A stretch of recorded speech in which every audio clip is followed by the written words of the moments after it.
এই দেখো সকাল সকাল লেগে গেছি ঘরের সমস্ত কাজকর্ম কমপ্লিট করার জন্য। শ্বশুরমশাইয়ের ঘরে বিছনাপত্র সমস্ত কিছু ঝেড়ে নিচ্ছি, ঝেড়ে টেড়ে নিয়ে পরিষ্কার করে চলে আসলাম ঘর ঝেঁটোতে। এই দেখো ঘরে এবার ঝাড়ু দিচ্ছি।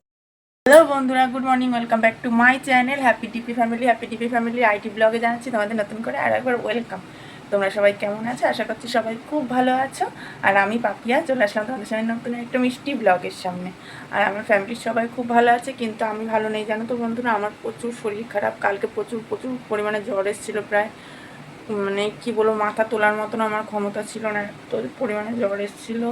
শরীর প্রচুর খারাপ, এখনও গা হাত পা পুরো মানে ব্যথা, এত পরিমাণে ব্যথা, মনে হচ্ছে যেন কেউ মারলে যেরকম ব্যথা হয় ওরকম ব্যথা হয়ে রয়েছে। কাজকর্ম করতে পারছি না, প্রচুর কষ্ট হচ্ছে। কাজকর্ম কোনো কিছুই হয়নি, শুধু বাসন কটা মাজা হয়েছে, বড়মশাই খেয়ে কাজে চলে গেছে। এবার আস্তে আস্তে করব।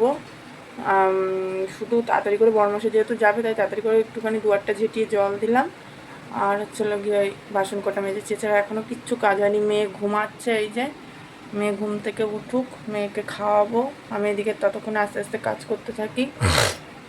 ভিডিওটা কন্টিনিউ করো, আশা করছি সকলেরই ভালো লাগবে। তো তারপরে দেখো চেয়ারের উপর যে জামা কাপড়গুলো জড়ো করা ছিল সমস্ত কিছু ভাঁজ করে নিচ্ছি। যদিও বা শরীরটা সায় দিচ্ছিল না, সায় না দিলেও তো কিছু করার নেই। ঘর দুয়ারের দিকে এলোমেলো হয়ে রয়েছে, দেখতে বাজে লাগছে। তো এদিকেও তো করতে হবে, যে শরীর সায় না দিলেও শরীরকে।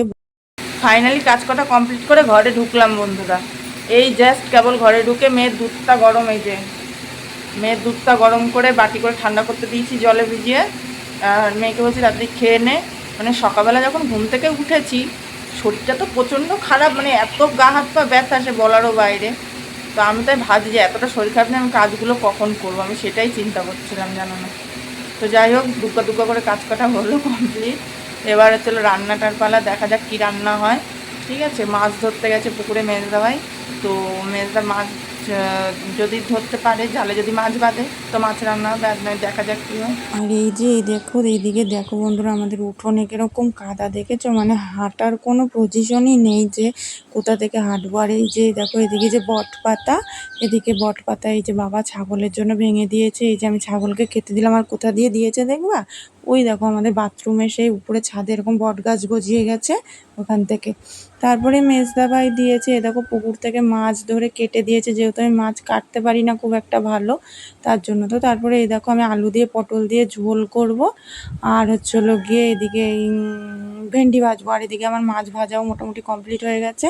আর এই যে ভেন্ডি ভাজবো, ভেন্ডি কাটাও আমার কমপ্লিট হয়ে গেছে। এবার এই যে এটা ভালো করে ভেজে নিয়ে তারপর মশলা দিয়ে কষিয়ে দেবো, হয়ে যাবে। আর এই দেখো বন্ধুরা, এইদিকে রান্না করতে করতে আবারও সেরকম চোখ মুখ জ্বালা দিয়ে এসেছিল জ্বর।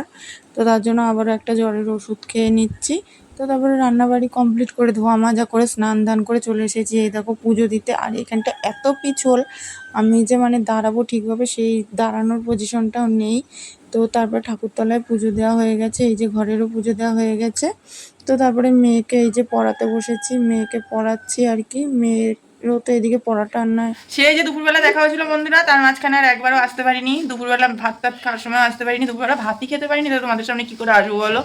মেয়েকে কোনো রকম দুগাল খাইয়েছি, ওই মেয়ের সাথে আমিও দুগাল খেয়েছি সেই, আর তার মাঝখানে খেতে পারিনি। আর এইদিকে মেয়েকে পড়িয়ে চলে গেছে দিদিমণি, এই যে মেয়ে, এই যে। আর আমার শরীর খারাপ দেখে আমাদের তিশামণি এই দেখো আমাকে এই যে আটা মেখে দিচ্ছে। ও বলছে যে কাকি দাও আটাটা মেখে দিই, দুটো লুচি করো, তবু খেতে পারবো। দুপুরবেলা যেহেতু খাওনি, লুচি ভেজে দিচ্ছি। তাই বলছি তোর ভাজতে হবে না, তুই আটাটা মেখে দে, আমাকে বেলে দিস, আমি ভেজে নেবো ওখানে, তাহলে হবে। আর কেন একা একা মানে বেলে না ভাজতে পারি না আমি, অসুবিধা হয়ে যায়। ও আমার খুব ভালোবাসে জানো তো, আমাদের তিশামণি আমাকে খুব ভালোবাসে। হয়তো সত্যি কথা বলতে গেলে মানে কি বলবো তোমাদেরকে, আমি এই বাড়িতে না আসলে আমি জানতেই পারতাম না যে এতটা ভালোবাসাও পাওয়া যায়, পরের বাড়ির থেকে এতটা ভালোবাসাও পাওয়া যায়, সত্যি কথা বলছি। তো যাই হোক, এখন আমাদের তিশামণি আটা মাখছে, আটাটা মাখো, হাফ লাগছে কথা বলতে গিয়ে, হাফ লাগছে, প্রচুর দুর্বল হয়ে গেছে শরীর। তো যাই হোক, আমাদের তিশামণি আটাটা মাখছে, মেখে নিক, লুচি ভাজবো, আর দেখি চেমই করবো। তো দেখি কি করতে পারি, আদৌ কতদূর কী করতে পারি। তারপরে দুপুরবেলা যেহেতু ভাত খেতে পারিনি একদমই, তাই মনে হলো দুটো লুচি ভাজি, দুটো লুচি ভেজে খাবো। তো সেই আর কি দুটো লুচি ভাজলাম, আর এই যে ছেমুই করেছি। তো তারপরে শ্বশুরমশাইকে একটুখানি, আমাদের তিশামণিকে, আমার মেয়েকে একটু একটু করে সবাইকে দিচ্ছি, কেননা সবাইকে দিয়ে খাওয়ার মজাই একটা আলাদা। আর যদিও বা শ্বশুরমশাই অতটা লুচি টুচি আমার খেতে চায় না, তবুও আমি বাবাকে জোর করে দিয়ে বলছিলাম যে খাও না, কী হয়েছে। বাবা বলছে ধোত ব্যাং, আমার এই সমস্ত ভালো লাগে না। তো যাই হোক, তারপরে এই দেখো তিনজনের জন্য বেড়ে নিয়ে এই যে মেয়েকে খাইয়ে দিচ্ছি। তো মেয়ে বলছে, মা লুচিটা ভালো লাগছে না, সিমুইটা বেশি ভালো লাগছে, মিষ্টি মিষ্টি। আমি বলছি লুচিটাও খা, রাত্রেবেলা তাহলে আর ভাত খেতে হবে না। বলছে সত্যি? তারপরে যেই শুনেছে ভাত খেতে হবে না, বলছে হ্যাঁ হ্যাঁ দাও দাও মা, আমিও লুচিই খাবো তাহলে। তো যাই হোক, তারপরে আমার মেয়ে এত ভাত খাওয়ার ওর ভয়, তো ভাত মোটেও খেতে চায় না, জানো তো বন্ধুরা। তো যাই হোক, তারপরে মেয়েকে খাইয়ে টাইয়ে দিয়ে নিয়ে মেয়েকে যে ঘুম পাড়াবো, মেয়েকে ঘুম পাড়াতে গিয়ে আমিই মেয়ের আগে ঘুমিয়ে পড়েছি। এত শরীরটা খারাপ লাগছিল কি বলবো। তো তারপরে এই দেখো এখানে শুয়ে শুয়ে মার কথা ভাবছিলাম, যে মা যদি আজকে থাকতো, আমার মাথাটা আস্তে আস্তে বিলি কেটে দিত, আমি ঘুমিয়ে পড়তাম।